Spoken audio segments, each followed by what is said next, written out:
How to download apps on your Windows device. Hello guys, this is Atticus and welcome back to another tutorial video. Today's video, I'm gonna teach you how you can download and install apps on your Windows device. Now before we begin, if you're new to our channel, head down below and hit the subscribe button so you don't miss out on our future videos.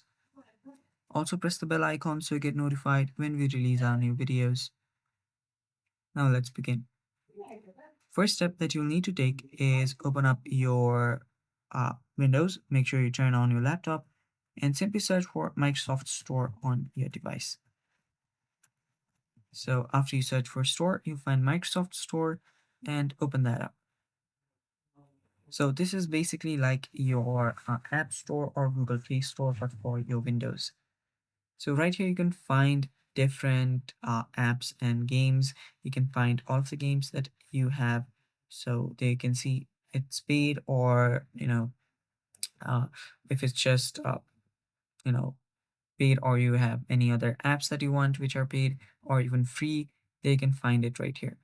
So it's really easy to use as well. All you have to do is select the app that you want, and after you do that you can tap on the get option and it should start downloading.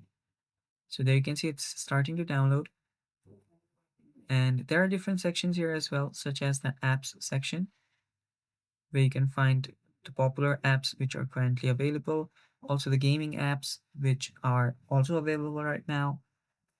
So there you can see which games are free, which games are paid, how much they cost, which are popular right now, and everything. And there's also an AI hub for now. And yeah, that's basically how you download it. And you can download whichever app that you want. And that's how you download apps on your Windows device. And that's it for today's video. Thanks for watching. Stay tuned for more and bye bye.